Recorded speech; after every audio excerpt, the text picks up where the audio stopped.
Well, hello and welcome back, my friends, to yet another wonderful episode here on my channel. Now, I apologize for, not posting more regularly, but a man's got a life. So, with that being said, today's video topic, what are we doing? Well, you may notice this fine rig here behind me. This is probably the pinnacle of automotive engineering right here. What we have is a 1992 Cushman White van coming in at a whopping 0.9 liter engine with 27 horsepower. It doesn't get any better than that.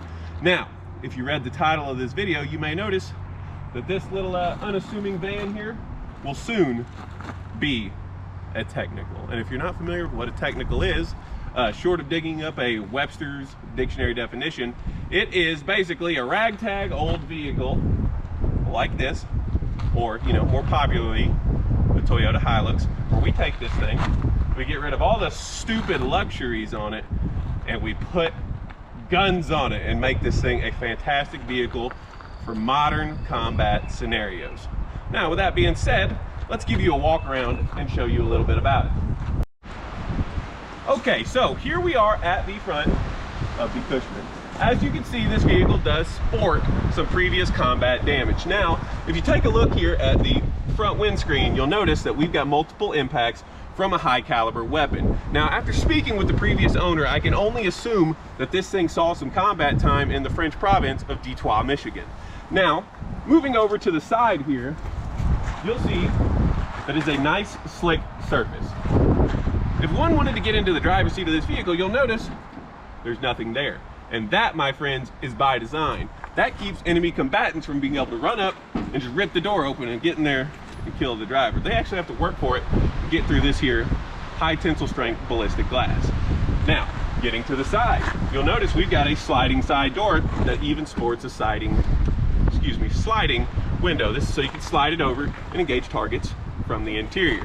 Now, getting to the inside of it, you'll notice it's wide open in there.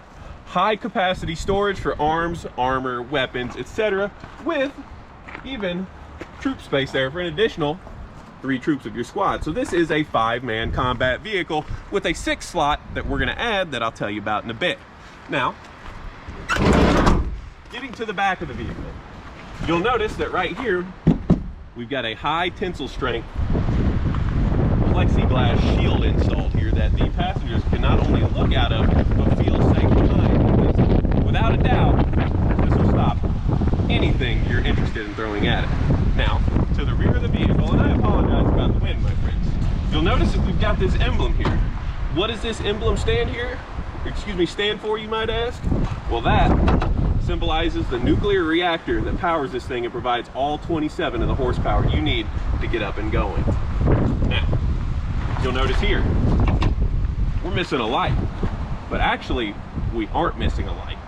We have a light over there, and the reason it only has one light is so that under the cover of darkness, when enemy combatants are viewing this vehicle in motion, it appears to be only one lone motorcycle. So it's there to throw off the enemy for covert operations, of course. And now, getting back to the other side, gas cap, got a convenient little finger hole in it so you can get in there.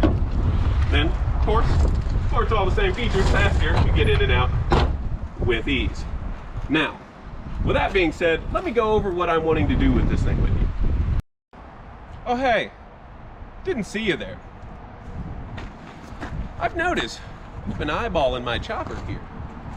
And I know what's probably running through your head. Damn, that is a fine piece of cutting technology. What is it? Where is it from? And most importantly, how do I get one?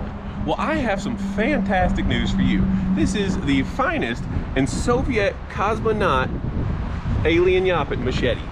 Now, what this is back in the days of the Soviet Union, the cosmonauts, they would find themselves crash landed on alien planets like the moon and Saturn.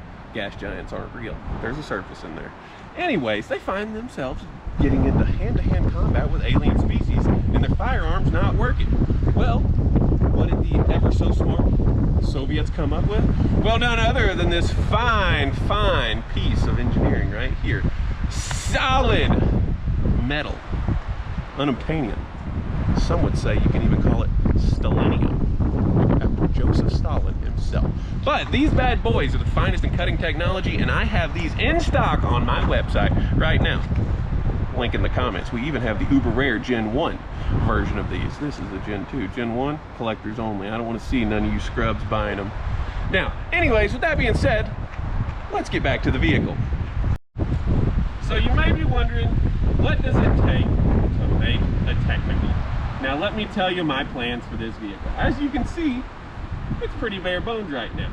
So my plans with it are, we're going to start with step one. We need to get it mechanically sound. It's a little rough, but the engine and drivetrain are fantastic. But one of the problems is upon import, these things have some weird sort of governor in them that limits them to 22 miles an hour, which is highly annoying. That's very slow for a vehicle. So I had to buy a new computer that I'm going to slap in this thing whenever it arrives that will raise my top speed to about 40, because it's a manual transmission. I currently have 3 forward gears. Now, there's a secret to these things that they don't want you to know. You can actually pull the transmission out, and if you cut a ½ inch off of these bars, you gain access to a 4th and 5th gear in this thing. Whenever you do that, not only do you gain a higher top speed, you get a little better fuel economy as well, because you're not just sitting there revving it out in the first 3 gears. So by the time I do that, add the gears and put the new computer in that gets rid of my governor, I should be able to get to somewhere between 60 to 70 miles an hour out of this thing, which, if I'm being honest, sounds kind of scary. Now, secondly, how do we turn it into a technical after doing all the mechanical upgrades? Well, simple.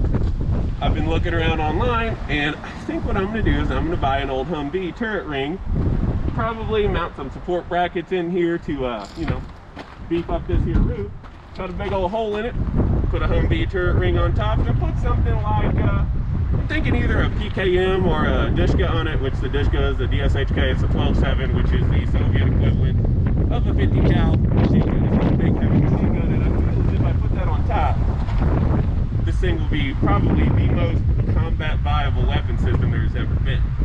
Now, we'll start getting into all of that, but I just wanted to leave this as a good intro video, let you see what I got and what we're going to do with it. So we'll go ahead and cut the video here, and thank you guys for tuning in as always.